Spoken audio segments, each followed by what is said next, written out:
it's a bird, it's a plane. No, it's the secrets of stock market superstars coming up. Then find out how to generate tax-free income and tips to set up an ideal home office. All this and more on today's episode of The Wealthy Life.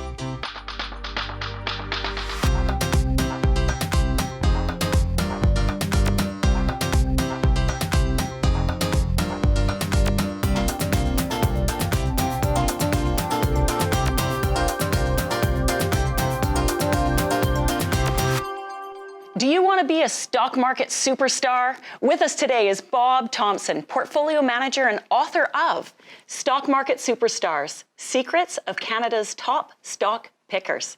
Bob, welcome to the show today. Thanks for having me, Sybil. This book is fantastic. Now, a lot of work went into this. You interviewed a number of Canada's top portfolio managers and stock pickers. Right. What are some of the characteristics that they have in common that our viewers could learn from? Well, it's funny because they all look at the markets in different ways. They all have an individual style, which actually suits their personality.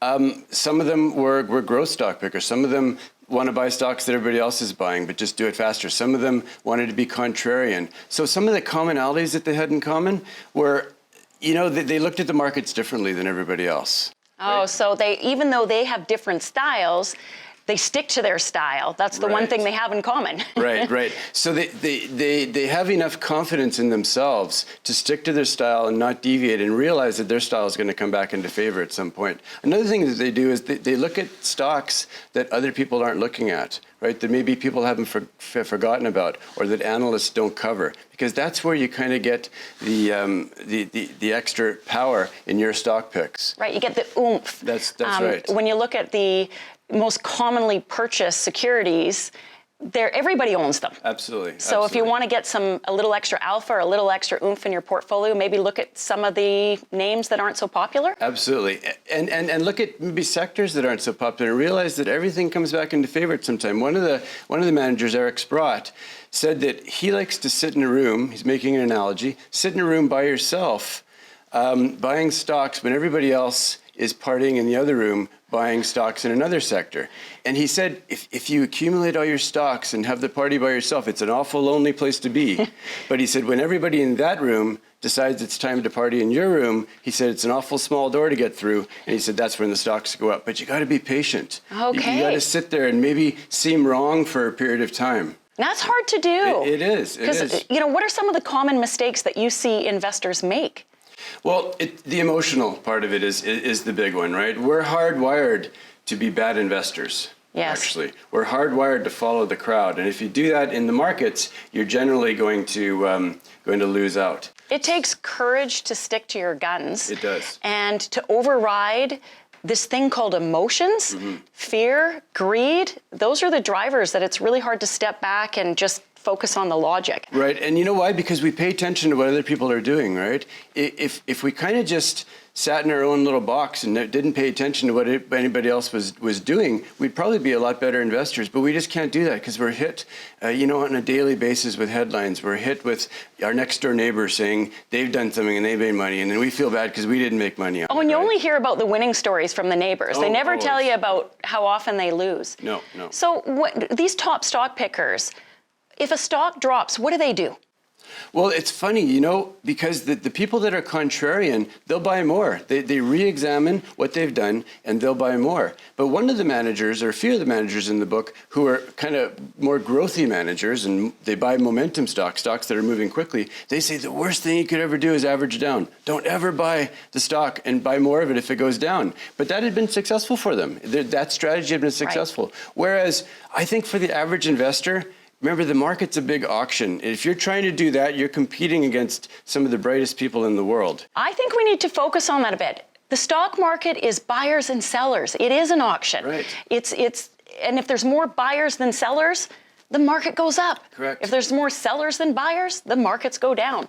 But you've got to not worry about what people think. Now, I think that would help people in life, not just with their investment portfolio. It's funny you say that, because when I finished the book, I looked at it and I said, these aren't the traits of the best stock pickers. These are the traits of the most successful people. in any industry. Right, in any business. Business. That's right. What are some of the other things that these top stock pickers have in common, specifically around education? What kind of degree do you need or training? Right. You know, it's funny because one of them said to me, and this is debatable, obviously, but he said, it's not the degree in finance that makes you a great investor. He said, it's things other than finance. He said, it's the art side of it. It's history, because history doesn't repeat itself, but it rhymes. Knowing what's happened in the past. It's philosophy. Philosophy teaches you how to be a nonlinear thinker. It teaches you how to look at the same information as everybody else looks at, but derive a different conclusion. And when you think about it, anything in life, that makes you successful. Looking at something differently and going in a different direction. So when you think about all these top stock pickers, they need to have education, they need to be disciplined, they need to be contrarian, they need to have patience. The more I think about it, the more I say, don't try this at home, hire a professional. Bob, would you agree? I would certainly agree, definitely. Well, fantastic having you on the show today. Thanks for being here. Fantastic. Really enjoyed it, Sybil. And for those of you at home that want to learn more tips from Canada's top stock pickers, we have a limited number of books to give away. Canada's Stock Market Superstars. In this book, there's all kinds of tips for you to help make the most out of what you have. And don't go away. Learn how a tax-free savings account has a snowball effect in building your wealth.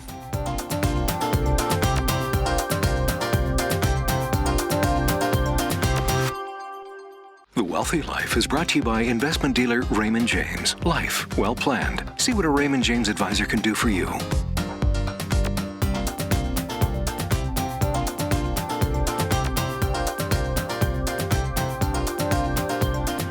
Do you dislike paying tax? Not your favorite thing, I'll guess. There are ways to reduce your tax burden. Joining us from Edmonton are portfolio managers George McConechy and Scott McCartney. Welcome back, you guys. Great to be here. Thanks for having us, Sybil. So, Scott, let's start with you. What's the one thing you suggest people can do to save tax? Well, they can go get themselves a tax-free savings account. A lot of people don't realize that tax-free savings accounts are exactly that. They're tax-free. What you earn inside are tax-free, and when you take it out, it's also tax-free. Well, everybody loves tax-free. I want one of those. Actually, I do have one of those. Of course I do. George, how do you use the tax-free savings accounts as part of a strategy with your clients? Well, it's a great question, Sybil. What we do is we have a tax-free savings account called the Snowball. And what that does is it spits out a tax-free income to clients that need extra income, whether retirement or cash flow to go into the Rrsp, whatever, but it's a tax-free income stream. And that's the whole plan, is to make you getting money tax-free. And so what type of investments do people hold in a tax-free savings account that generates that income? Well, I mean, people can put in a variety of investments in a tax-free savings account. The ones that we're alluding to here are high dividend paying equities. That's how we're going to get the 3 or 4% out of there. You don't get that from a GIC. So there is a risk element to this process. But in addition to that income stream, with equities, you also have a growth component. Very true, Sybil. And you also have the chance for loss. We always want to make sure that people are aware of that. So equities are a little more volatile than bonds, but they pay better. And the great thing is, a lot of times they raise their dividends over time. So where does the term snowball come into effect? Maybe walk us through an example, George. The snowball started quite a few years ago, and people had money inside a tax-free, and they also had money in a taxable account, investments in both sides. And when the government of Canada allows us to take money out of your tax-free savings account with no taxes, and in the following years, you can actually replace that money that you take out. And Scott, you can kind of go with the next piece here. Yeah. So, I mean, in a perfect world, you have all of your funds, all of your taxable funds inside of a tax-free savings account. Unless, of course, you really enjoy paying taxes. Then well, that would be great, but I think the government does have some limits that we have to be aware of. But assuming what would it look like if you've got then a $50,000 tax-free savings account? Walk us through what the income and recontribution amounts would be. So in today's world, $50,000, let's use 4% dividend rate. That's an extra $2,000 a year of income. What happens if you take that out in this year? Next year, you're allowed to put back the $2,000 plus whatever your normal contribution rate is. So you're actually hiding more taxable money inside your tax-free, hence the name, the snowball. Which is great because most people have maybe a tax-free savings account and a non-registered account. And what you want to do is over time, get more of the non-registered money into that tax-free savings account. So what you're saying is for every withdrawal you do, you get to put that money back in again later. So it makes more sense to pull the income from that tax-free savings account. Very clever. So Scott, is this suitable for everybody? Well, nothing's suitable for everybody, as we well know. I mean, you have to have, you have to have a meeting with your financial planning team and make sure that what you're doing is suitable for you.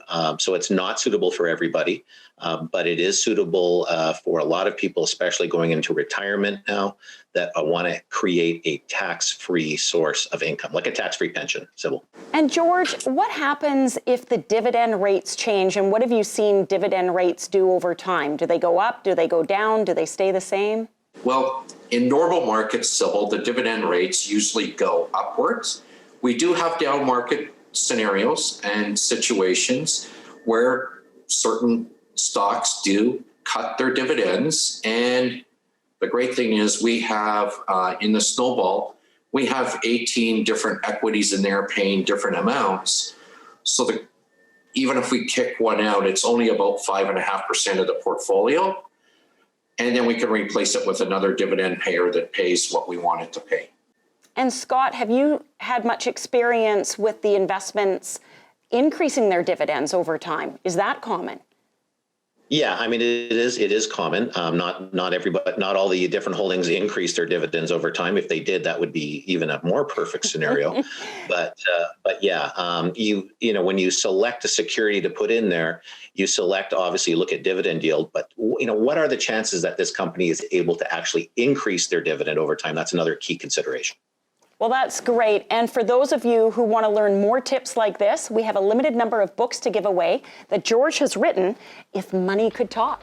George and Scott, thank you so much for being on the show today. Thanks very much, Sybil, for having us.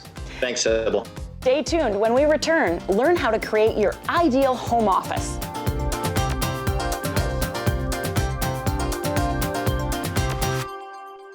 The Wealthy Life is brought to you by investment dealer Raymond James. Life well planned. See what a Raymond James advisor can do for you.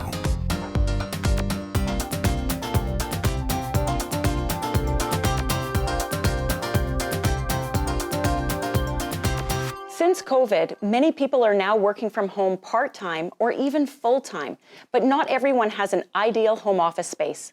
I'm here with interior designer Amy McGeachy to learn some tips for your home office. Amy, welcome. Thank you so much for having me. So what are the big considerations you see people needing to make before setting up a home office? Well, I think a lot of us don't have the luxury of having a dedicated office space.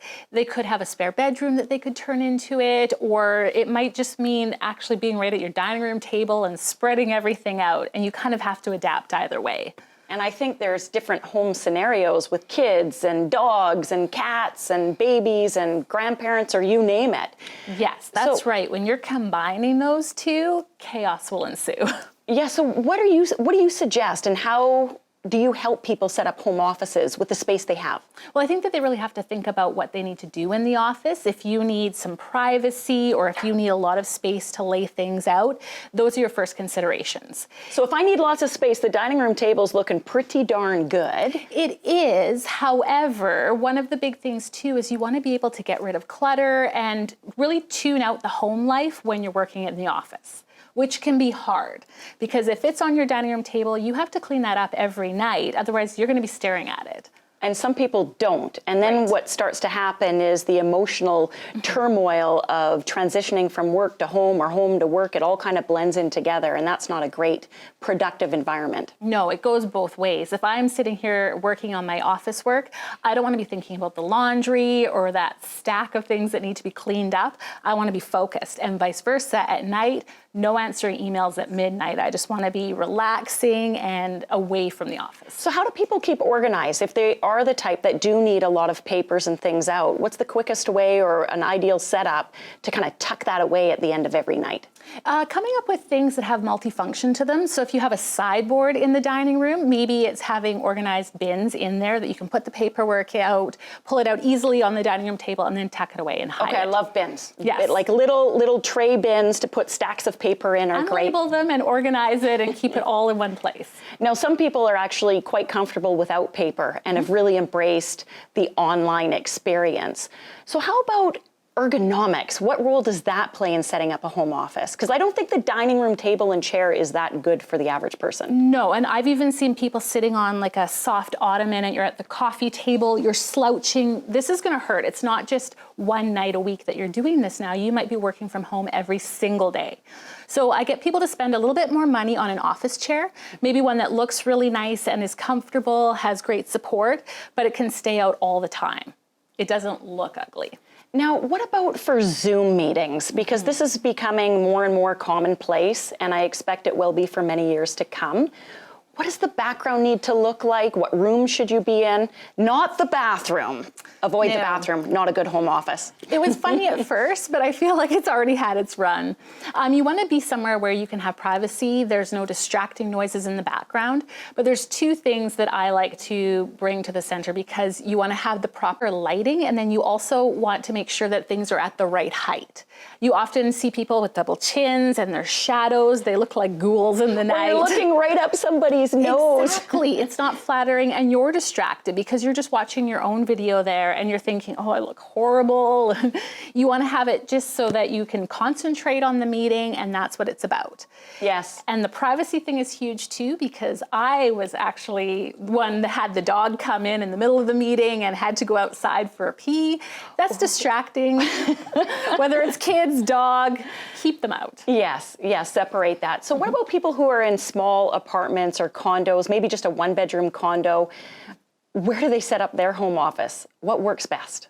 I think that if you have a piece of furniture that can do double duty, so whether that's a hall table, a console table, maybe that currently has the bar on it, you can put that away for now and just have a nice office set up, something that can turn back at the end of the day when we're not having to be at home all the time. Yes. I've set up a spare bedroom that when I don't have to be in there all the time, then it can go back for my guests. Which is great. And I guess the height of the console is important to consider so that you've got the proper ergonomic chair, and maybe that chair can just sneak away into a closet after or go into the bedroom. It's true. What about busy households that maybe they're working in a common area, but they need to set up a Zoom room for conference calls or in video conferencing? Most commonly, it's in a bedroom, I think. So what should people watch out for when setting up that in the bedroom?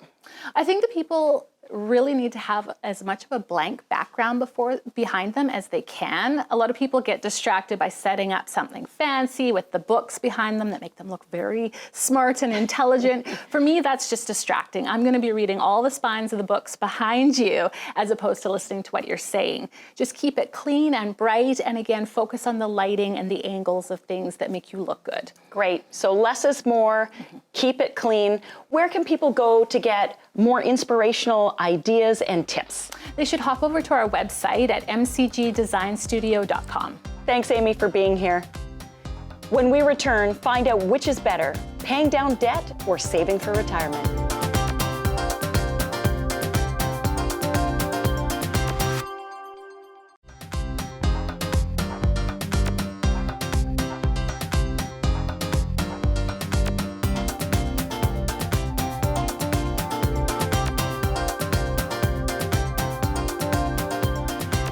Welcome back. Thanks for your emails, tweets, and messages. Today's question is from Rosa. Dear Sybil, I am 59 years old, looking to retire at age 70. I have a $250,000 mortgage and $150,000 in my RRSP. I currently contribute $1,000 per month to my RSP. Am I better to keep doing this or pay off my mortgage instead? Well, Rosa, that's a great question, and kudos to you for being disciplined enough to save so much. You're well on your way to a comfortable retirement. Now, before I answer your question, there's 4 main things to consider. Number 1, the rate of return you're earning on your investments. Number 2, the interest rate on your mortgage. Number 3, the cash flow you have now and the cash flow you need at retirement. And number 4, discipline. Are you disciplined enough to keep doing what you're doing? So if I look at your rate of return on your investment, if you're earning 5% versus paying 2.5% on your mortgage, that difference equates to $6,250 a year of money in your pocket by continuing with exactly the same strategy you're doing right now. 11 years you have until retirement. That at 5%, that $1,000 a month could grow to $175,000. If you instead wanted to pay down your mortgage by that amount, you would have to pay down $1,500 a month to get to the same level. So $500 a month, $6,000 a year, definitely keep doing what you're doing. And that wraps up this edition of The Wealthy Life, helping you make smarter financial decisions. Join the Wealthy Life Club by becoming a member at thewealthylife.com. You'll get access to everything you need to live your wealthy life.